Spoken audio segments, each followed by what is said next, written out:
LGBT community, the cisgender alpha male is almost placed on a pedestal. And as a proof of which,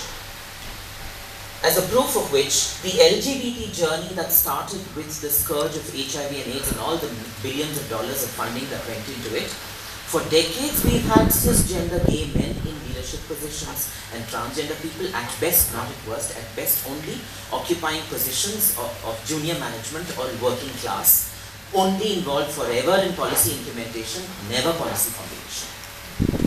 Rarely policy formulation. They're mostly the decision, not the decision makers, but people who implement decisions taken by another line of leadership. But things have changed. Things have slowly, it's been a very painstaking journey, things have slowly but gradually changed. It came out to the fore when the Nalsa judgment, Nalsa versus Union of India judgment was delivered on 15th April 2014 by Justice Radhakrishnan and Justice Sikri, which said that gender, I'm not literally quoting out of the judgment, but it said that gender cannot be determined by the physiology or the anatomy of a person. Gender is what a person identifies with and what that person, he, she or they wish to be identified in the society. So in my words now, gender cannot be reduced or limited to what lies between the thighs, whether it's an orifice or a lump of flesh. And with the Nalsa judgment, the ranks of patriarchy shook up a little bit. Many NGO barons of NGOs which were led by men did not like the fact, and I'm hated for saying this throughout, did not like the fact that while the LGBT community was yet struggling with Section 377 and men did not yet overcome Section 377, a bunch of trans women achieved the Nalsa judgment. It was unfortunately like an egg on the face of, not all gay men felt this way, just the very privileged NGO barons and NGO lords of some gay men felt this way. Consequently, NGOs were formed, and over the past 5 to 7 years, there have been a lot of transgender CBOs and NGOs that have been formed. And this has really rattled the privilege of some men. Not just that, after the Nalsa judgment in June or July in the year 2015, the Rajya Sabha initiated as well as unanimously passed the Rights of Transgender Persons Bill 2015, which was another step ahead. It incensed some men even more. And I would only say some, because patriarchy, I think, as a form of exclusion needs to be attacked, and it's exerted by some or many men. I don't think all men do that. And then patriarchy manifests itself in ways, while the law may say something, policy doesn't catch up with the law. While Nalsa judgment clearly said that insistence of either sexual reassignment surgery or hormone replacement therapy or any other surgical procedures, both immoral and illegal. The Supreme Court said that. Despite that, today, when people like me and my transgender sisters go with our gender change affidavits to the printing press, we are supposed to get it published in the government gazette. When we go there, we are just told on our faces, get the doctor's certificate that you have now surgically transformed. Despite the Supreme Court judgment saying that, it is both immoral and illegal. So the clerk who sits there, he insists on a surgeon's certificate, but most of the clerks don't know, they ask for a doctor's certificate. So what we try to do is we give a psychologist or a psychiatrist certificate which certifies gender dysphoria. Sometimes they understand that and they say, no, get me a surgeon's certificate. And when I tell them that no, this is illegal, you're breaking the law when you ask for this, they only tell me in writing, verbally, they say, no, I can't give this. You can come as many times as you want, but you will not get this published in the Gazette. So finally, we have to either apply RTI or call the media or litigate. So much so litigation has become the norm of trans existence. I mean, there are people who don't want to litigate. I can't force people who don't have the patience or the interest in litigation to litigate purely because they are transgender. Please imagine a situation where to be women and to be acknowledged as women, you have to keep knocking the doors of courts. The state apparatus frustrates transgender people. And what is this other than patriarchy and the refusal to identify anything other than the gender binary?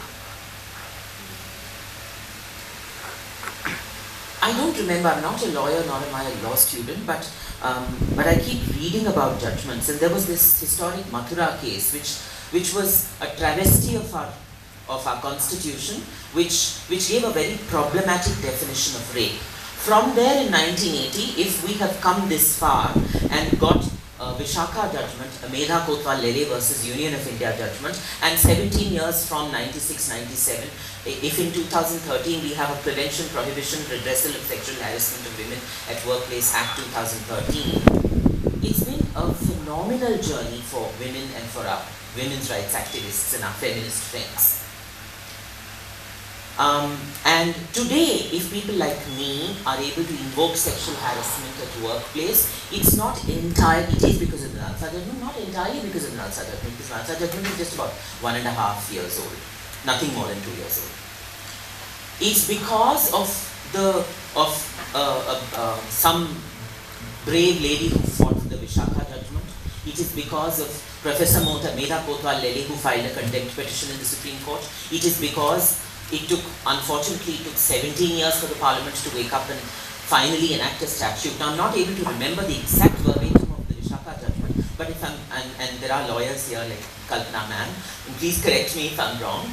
I remember a passage from the judgment which said, in the light of this legislative vacuum, and the Supreme Court invoked those articles of the Constitution which empowered it to frame guidelines. So, there has been legislative vacuum for decades. And today, if people like me, if some transgender people employed in some workplaces are able to say that by not addressing me as Vaijayanti, by deliberately, wantonly using male personal pronouns for me, you are sexually harassing me.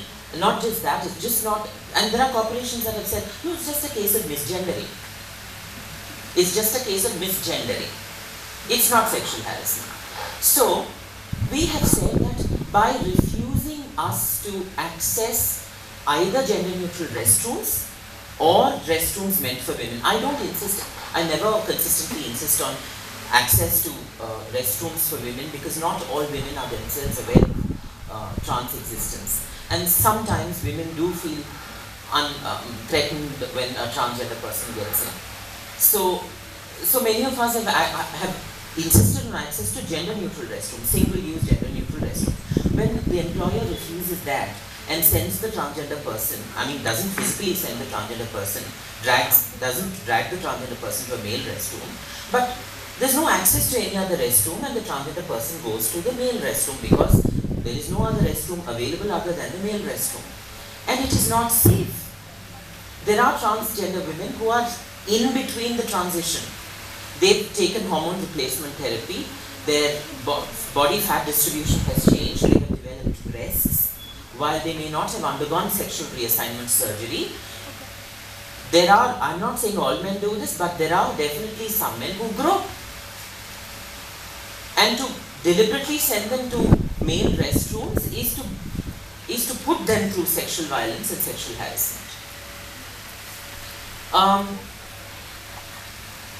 Now, coming to corporations. A lot of corporations have called themselves LGBT friendly, and I won't name them, but you all know the Wall Street giants operating in India have called themselves LGBT friendly. They have spoken with Indian media, and they've publicly said that they're very LGBT friendly, they're inclusive, they've advertised this on at job fairs and so on. Where are the transgender people? Would you take it lying low if a Wipro or a Infosys were to tell you, we are very women's friendly, but you know what, we don't have a single lady employee. So how can we take this advertising fraud that masquerades as inclusion, when there are no transgender people at workplaces, and workplaces have already advertised at job fairs that they're LGBT friendly, I'm very happy that our cisgender, gay, lesbian brothers and sisters are there and they should continue to get employed. But where are the transgender people? And when we have raised this at NASSCOMs, with the US consulate, because there are many of these Wall Street giants are not from India, right? They are from another continent. And we are told that, oh, they're not ready yet. Where are they? We don't see them. They're not readily employable. Yes, they may be graduates, but you know what? They don't have work experience. And at the Hyderabad Literary Fest at Taj Krishna, when I deliberately invited the head of HR of one Wall Street giant, and after that, he was very happy that he was invited, that he could hobnob with Pandit Nehru's niece, Professor Nayantara Sehgal. He was very happy, and in that moment of excitement, we asked him, why do you think there are no transgender people? And he stepped aside and he said, I'm not sure, Vaijayanti, if we should hire sex workers. I don't know how to position this in my organization. So till such time this patriarchal mindset exists, sex workers will remain sex workers, and people begging will continue to be begging.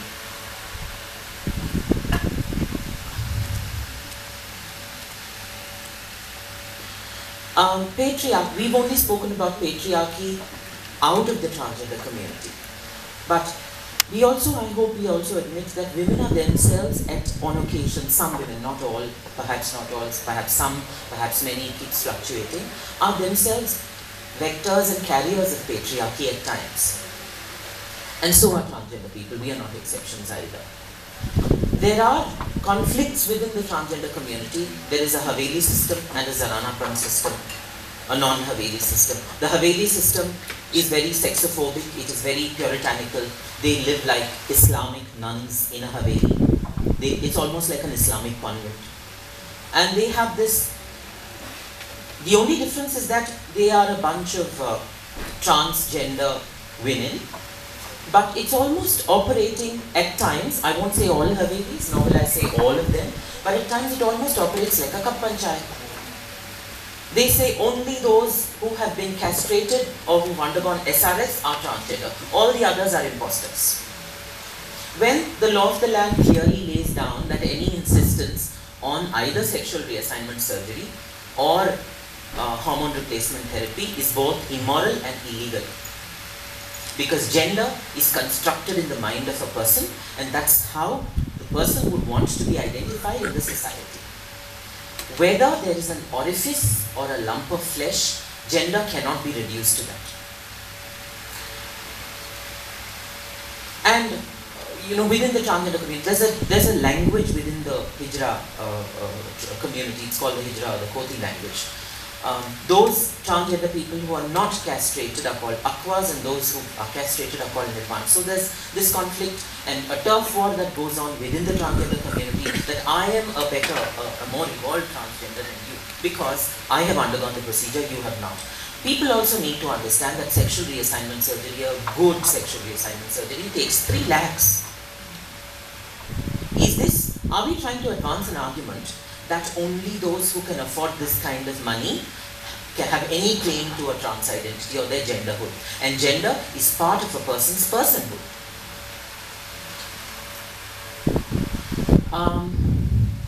There are times when I have felt that patriarchy and HIV are very similar.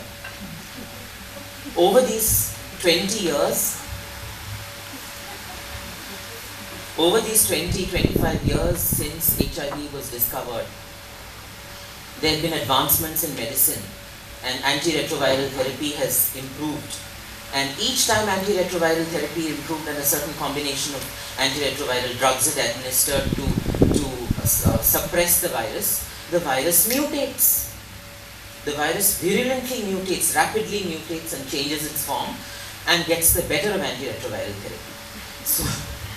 So patriarchy, as well as it interplays with other forms of social exclusion as casteism, Brahminism, classism, capitalism, it virulently mutates and rapidly mutates. Even before social movements try to get the better of it, it gets the better of them.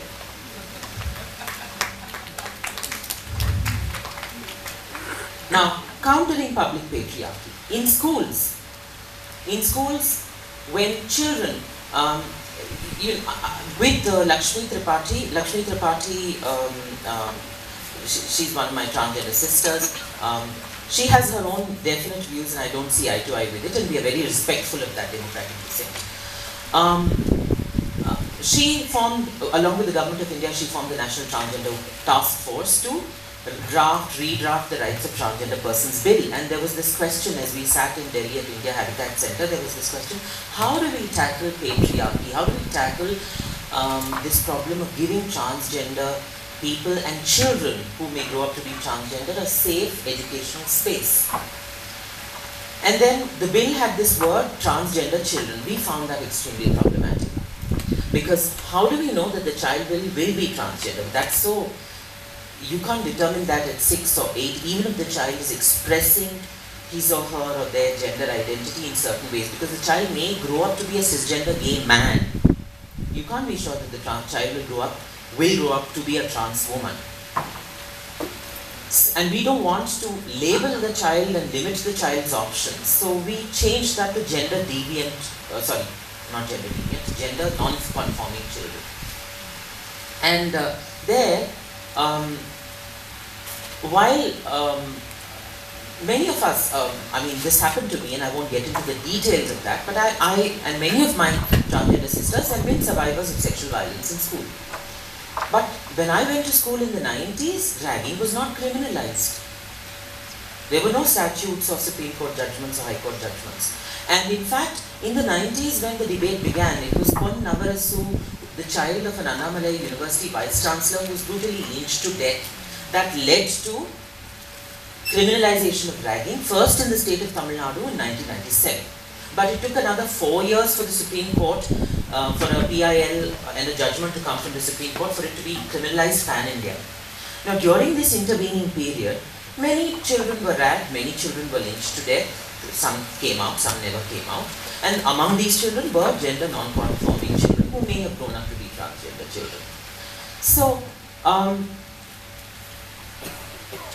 in schools, when children get ragged, when children get bullied for being gender non-conforming, when the teachers or the elders or even their own parents, my parents did that too, they said, be a man. Be a man, face it, be a man enough. So, this is how patriarchy manifests even within families. It starts at home. Like how the girl is told when she complains of being groped or followed by boys at the square or the nukkad. The parents tell her, "Wahan kyun gayi tu? Itni der kyun aati hai? Aise kapde kyun pehn rahi ho? Aise lipstick pehti ho? Isliye ladke tumhare piche padte hain." This similar things happen to transgender children. Aise matak ke chalte ho, aise baat karte to aise hi hoga. So patriarchy begins at home and schools, colleges. So many of us, I'm a graduate and no more than a conventional graduate with some industry certifications and diplomas. I never went to college because after all the sexual violence at school, I got admission in Nizam College. I studied at Hyderabad Public School, Begumpet, which was a cesspool of various forms of social exclusion and sexual violence. When I went to Nizam College the first day, there were groups and groups of students, and I heard people whistle and hoot, and people followed me and tried imitating the way I walk. So I knew if I remain here, it will go out of hand. I may have a repeat of what happened in school. So I just refused to go to college. I told my parents that I will study, but I will not go to college. Instead, I will work. So I began working at the age of 18. This has happened with many transgender people. And what are they running away from? They're running away from patriarchy. And a form of patriarchy is transphobia. I think at the root, if you do a root, I've worked only in corporations, and there they apply a statistical tool called fishbone and root cause analysis. If you do a root cause analysis, transphobia doesn't stand all by itself. It stands on the firm foundations of patriarchy. The Nalsa judgment was delivered in 2014, April 2014. Much later, one of my transgender sisters, Kritika Yashini, applied for a job of a police person in the state of Tamil Nadu. And despite clearing all the tests and the interviews, she was rejected because she neither fitted into male nor female. Although she according to them, although she identified herself as a woman because she was not because